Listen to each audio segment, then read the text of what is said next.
नमस्कार, मैं हूं संजय शर्मा। आप देख रहे हैं 4 पीएम न्यूज नेटवर्क। नागपुर का लखनऊ कनेक्शन। नागपुर से लखनऊ कोई फ्लाइट आती नहीं थी, लेकिन नागपुर से लखनऊ फ्लाइट शुरू की गई। एक कनेक्शन ही नहीं है, काफी सारे कनेक्शन अचानक नागपुर और लखनऊ के बीच जुड़ना तेज हो गए। संघ की नागपुर की बैठक में किसने यह सुझाव दिया कि योगी आदित्यनाथ को भारतीय जनता पार्टी का राष्ट्रीय अध्यक्ष बना दिया? देश के किसी भी टीवी चैनल, किसी भी यूट्यूब चैनल, किसी सोशल मीडिया पे ये खबर आप नहीं देखेंगे। ये 4 पीएम की ब्रेकिंग खबर है। हमारे शो के रिलीज होने के बाद आप देखिएगा कि किस तरह बाकी यूट्यूबर्स और बाकी जगह ये खबर फ्लैश होती है, क्योंकि ऐसी तमाम खबरें ऐसे हैं तो 4 पीएम ने ब्रेक करी, उसके बाद दूसरे यूट्यूबर्स ने या दूसरे चैनल ने उठाई। नागपुर में बैठक में क्या बात हुई? क्या संजय जोशी के बाद योगी आदित्यनाथ का नाम बढ़ाना एक रणनीति का हिस्सा है? क्या सच में भारतीय जनता पार्टी के अंदर संघ का बढ़ता हुआ दबाव है? एक ऐसी बातों को जानने के लिए मैं आपको सीधे नागपुर ले चलता हूं। तेज पत्रकार हैं राजीव रंजन जी। नागपुर में बढ़िया कनेक्शन है, संघ से बड़े जुड़े हैं। और मैं इसलिए चौंका क्योंकि मेरे पास एक फोन आया और मेरे उस मित्र ने बताया मुझे कि एक शॉकिंग खबर बताऊं, क्योंकि उसके कॉन्टेक्ट बड़े अच्छे। तो मैंने कहा हाँ। पूरे संघ की बैठक में ये कहा गया कि योगी आदित्यनाथ भाजपा के राष्ट्रीय अध्यक्ष होंगे तो क्या होगा, क्यों नहीं बना दिया जाए उनको। चलता हूं राजीव रंजन के पास, क्योंकि आज के इस शो में भारतीय जनता पार्टी, योगी आदित्यनाथ, अमित शाह, नरेंद्र मोदी के बीच के रिश्तों के बहुत जबरदस्त खुलासे हैं जो आपको सिर्फ यहीं मिलेंगे।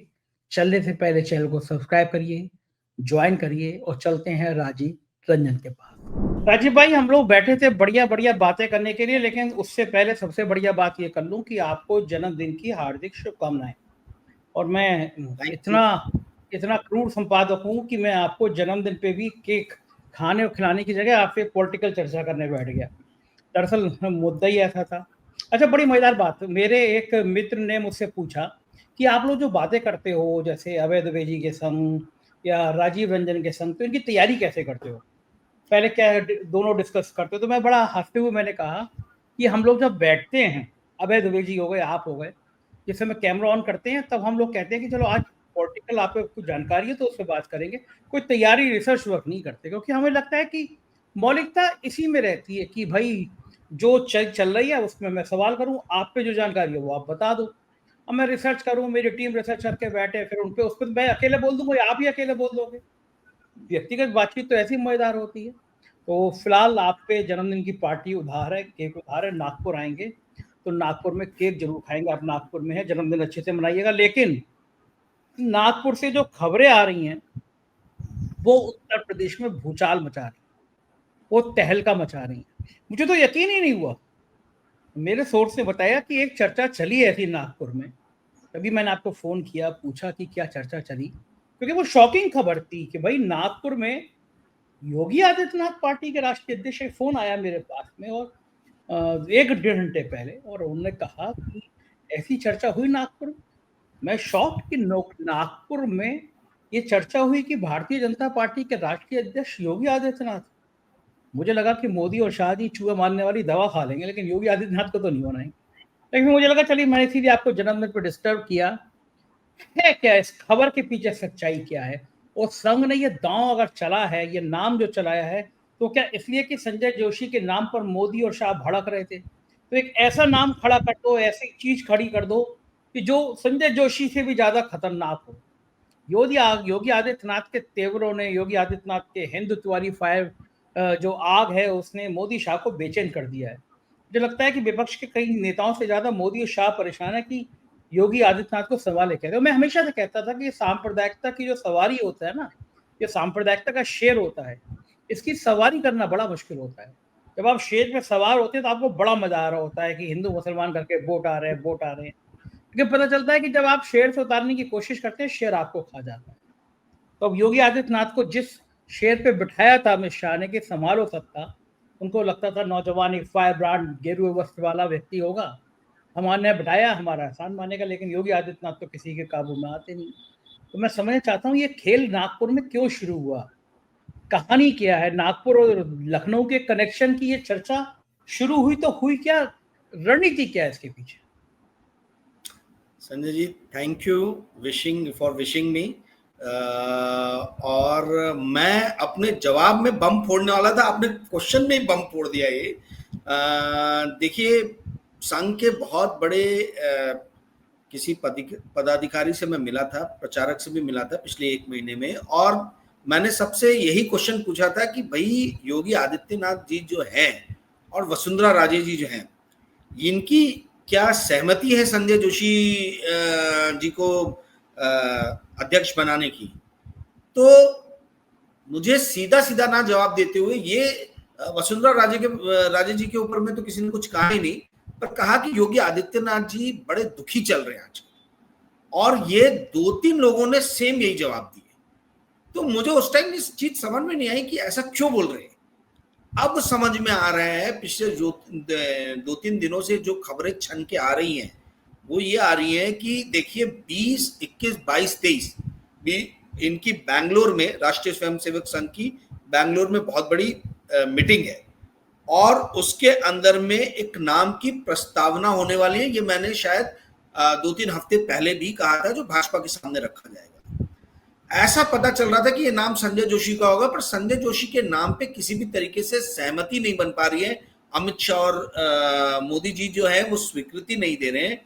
तो अभी ऐसा मेरे स्रोतों से पता चला है कि योगी आदित्यनाथ जी का नाम जो है वो राष्ट्रीय स्वयंसेवक संघ ने, बड़ी ही, ये कुंभ का आयोजन होने के बाद में उनका कद काफी बढ़ गया है, और उन्होंने, आरएसएस ने ये बात सामने रखी है कि क्यों ना इस पार्टी की बागडोर, इस पार्टी की कमान जो है वो योगी जी के हाथों में दी जाए।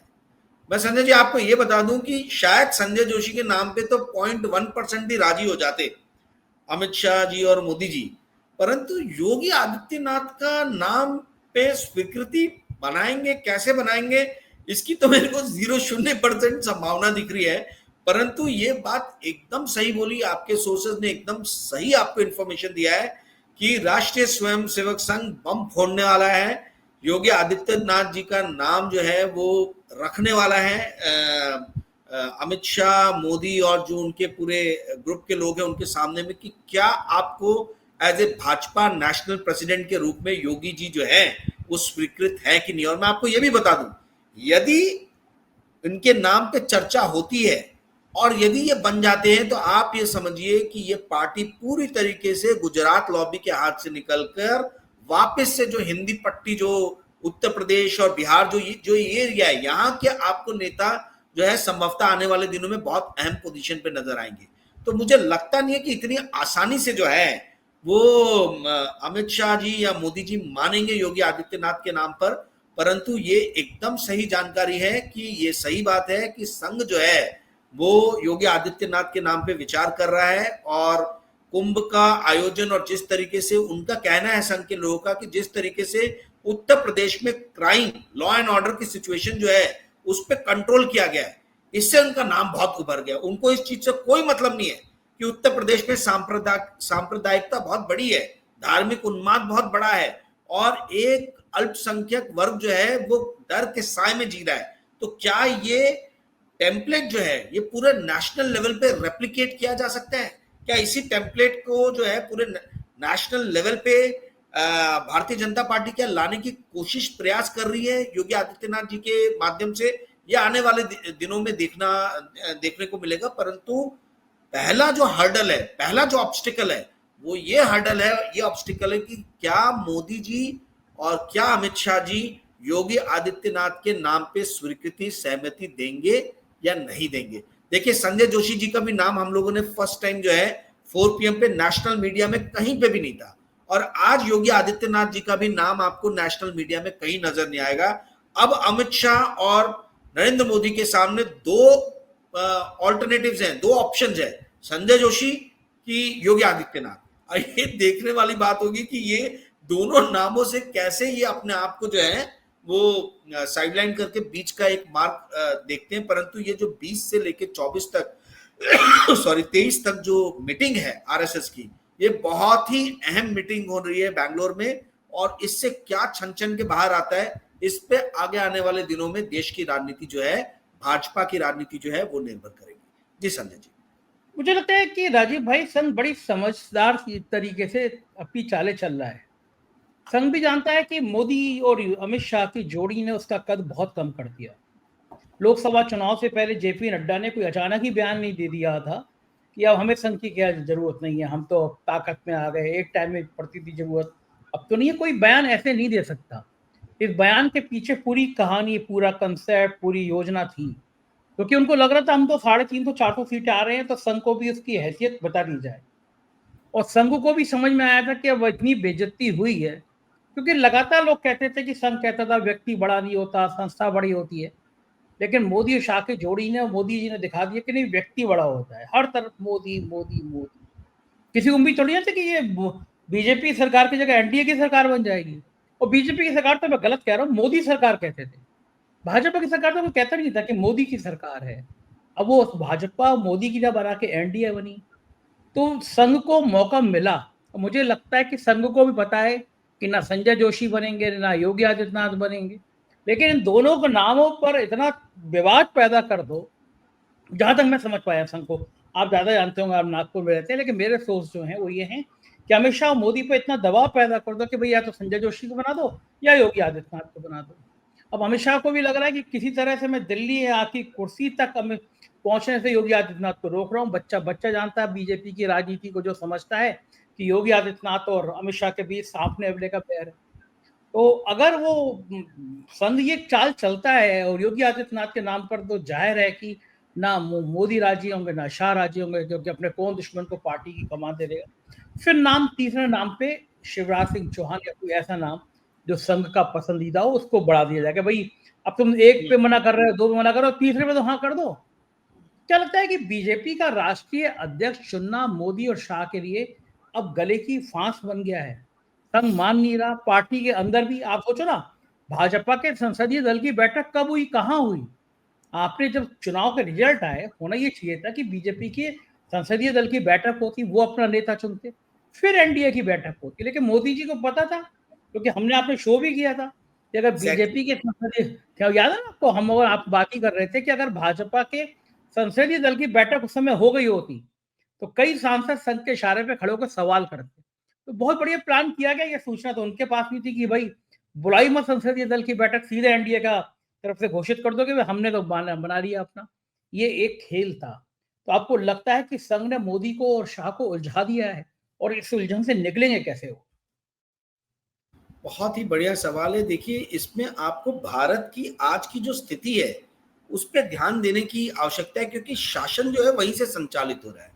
संजय जी, ये मेरा अपना ऑब्जर्वेशन है, मुझे देखना पड़ेगा, मतलब कि और भी कई सोशियोलॉजिस्ट है, समाज शास्त्रियों या राजनीतिक शास्त्रियों ने इस चीज पे गौर किया है कि नहीं किया है, कि जब जब देश में आर्थिक स्थिति जो है वो डावाडोल होती है तो धार्मिक उन्माद जो है, सांप्रदायिकता जो है वो बढ़ती है।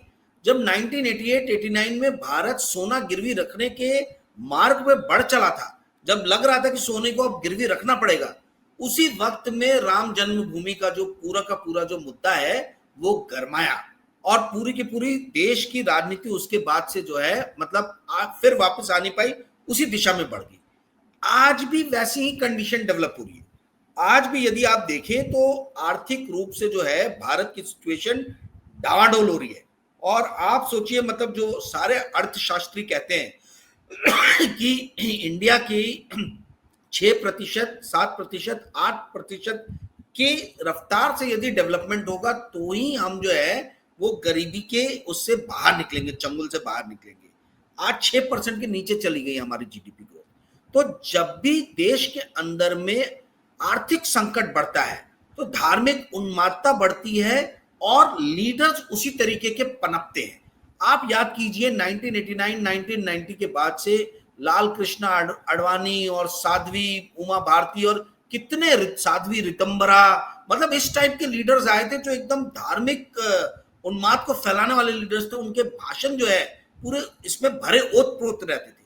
आज भी जो स्थिति बन रही है वो वैसी बन रही है, और हमको मालूम है कि योगी आदित्यनाथ किस तरीके के भाषण देते हैं, तो ये एक बहुत ही डायरेक्टली लिंक्ड है, डायरेक्टली ज्वाइंट है कि जब जब देश की आर्थिक स्थिति डावाडोल होती है, हम देखते हैं कि ऐसे लीडर्स का उदय होता है या नेशनल लेवल पे भारी होते हैं जो लीडर्स धार्मिक उन्माद को फैला सके, सांप्रदायिकता को फैला सके। पहली चीज। दूसरी चीज, जब भी इसके रिवर्स होता है, उल्टा होता है, जैसे आप देखिए 1992-93 जब ये हुआ कि लिबरलाइजेशन, प्राइवेटाइजेशन, ग्लोबलाइजेशन की बातों को सामने लेके आया गया, तो हमने देखा कि पूरा देश जो है वो आर्थिक विकास के दौर में चला गया, और आर्थिक विकास के दौर में चला गया तो सॉफ्ट चेहरे सामने आने लगे। तो हमने देखा अटल बिहारी वाजपेयी जो इसी का सॉफ्ट चेहरा है भारतीय जनता पार्टी का, वो सामने आया, लाल कृष्ण आडवाणी पीछे हट गए। इसी तरीके से हमने देखा कि भाई जो 2004 से लेकर 2008 के बीच में जो समय था, वो इंडिया सबसे फास्टेस्ट डेवलपमेंट हमने उसी टाइम में देखी है। और हमने देखा कि उस टाइम में मनमोहन सिंह जैसा एक सॉफ्ट चेहरा जो था, उसकी स्वीकृति थी, पूरे देश ने उसको एक्सेप्ट किया। तो परंतु वैसी स्थिति जब कभी भी होती है तो हमें देश के अंदर नहीं, देश के बाहर के दुश्मनों से समस्या होती है।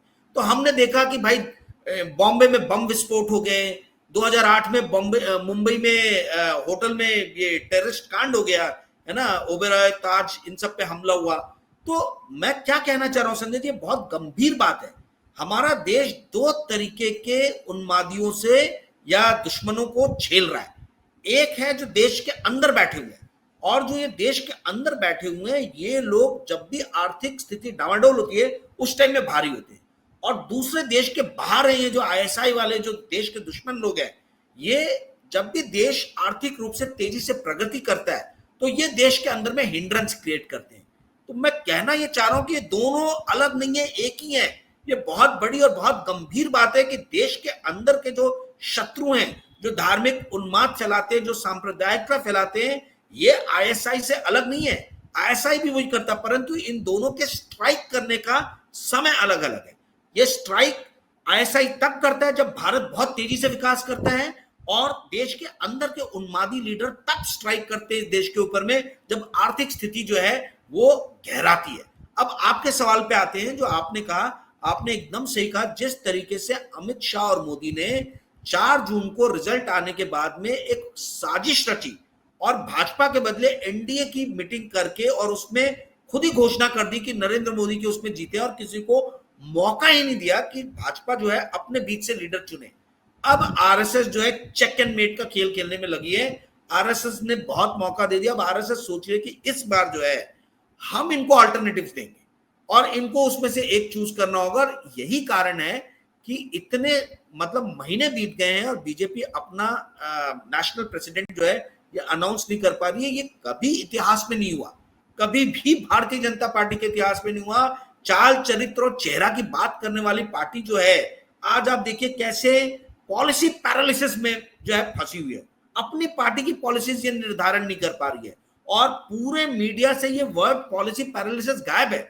जो ये मनमोहन सिंह के टाइम में ये मीडिया बढ़ चढ़ के पॉलिसी पैरालिसिस हमेशा बोलता था। आज बीजेपी तो अपनी इंटरनल पॉलिसीज के ऊपर में एकदम पैरालिटिक हो चुकी है, कोई निर्णय नहीं कर पा रही है।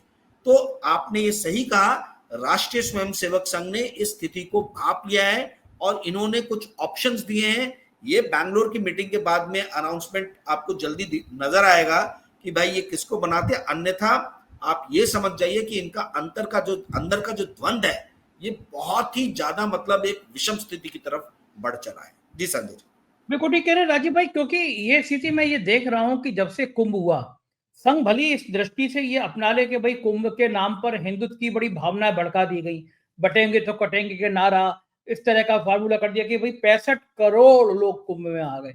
मैं तो हंस रहा था, मतलब मेरे एक दोस्त हैं, वो भी बिल्कुल अभी भी थोड़े बहुत भक्त बचे हैं कि बोले 65 करोड़ आ गए। तो मैं उनको कैलकुलेशन कराने लगा। मैं कहा देश की आबादी कितनी है? 140 करोड़, 25 करोड़ मुसलमान, मैंने कहा 20 करोड़ मुसलमान मान लो।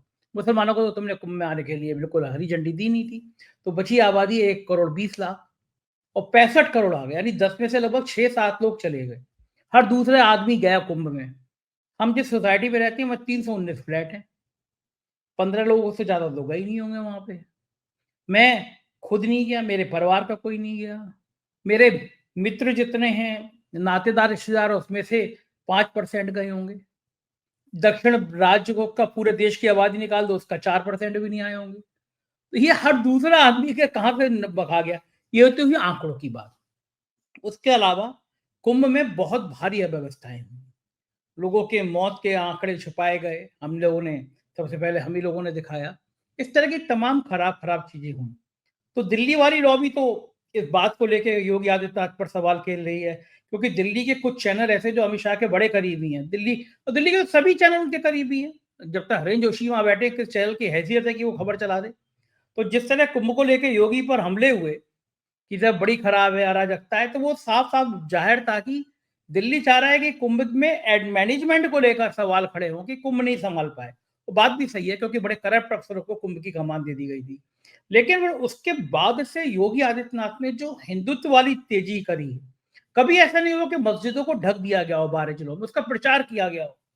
क्योंकि योगी आदित्यनाथ जानते हैं कि अगर दिल्ली की लॉबी उनको हटाने का खेल करेगी, उनको हटाने की रणनीति बनाएगी, तो वो अपने आप को हिंदुत्व का, सांप्रदायिकता का उन्माद, ये हिंदू उन्माद वाला इतना बड़ा चेहरा कर लें कि मोदी और शाह छूने की हिम्मत ना कर सके।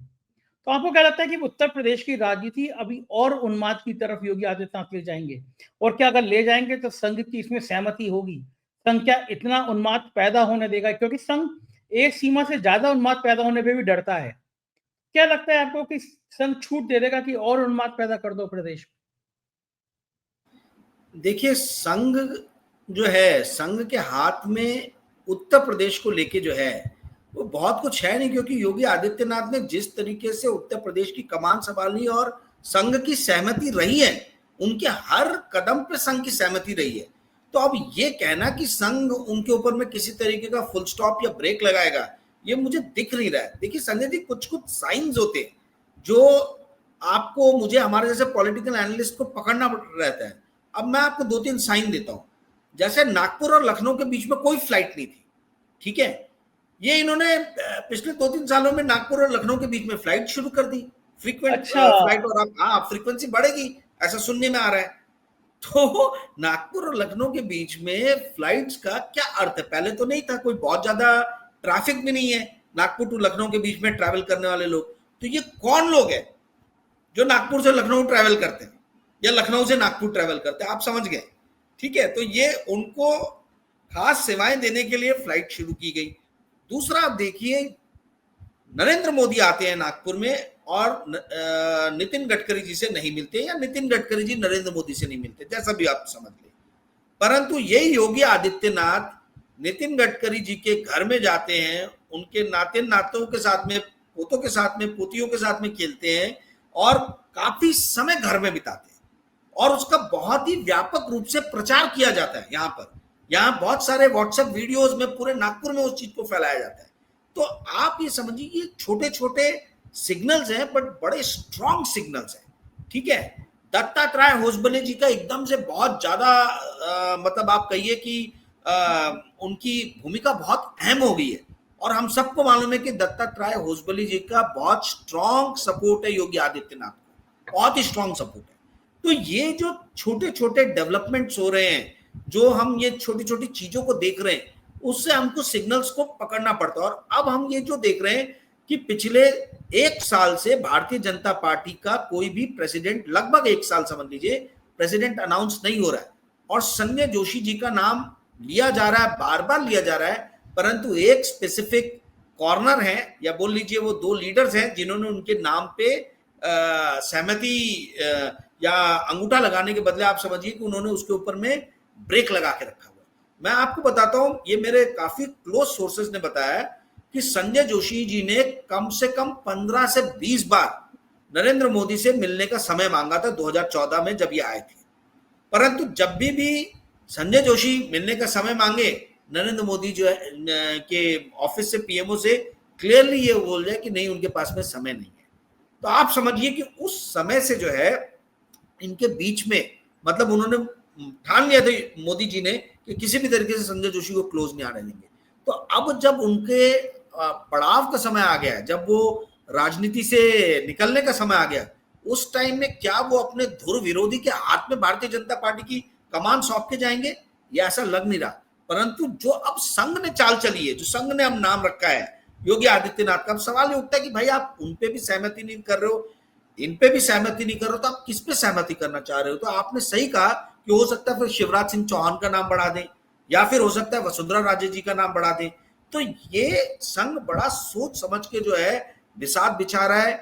मेरी जानकारी में धर्मेंद्र प्रधान और आपका भूपेंद्र यादव, इस टाइप के लीडर जो है, इनको अमित शाह जी और मोदी जी नेशनल प्रेसिडेंट बनाना चाहते हैं, जो एकदम जेपी नड्डा जी की तरह यस सर यस मैन वाले लोग हो, जिनको ये दोनों जो भी आदेश दें उसको पूरी तरीके से इंप्लीमेंट करें।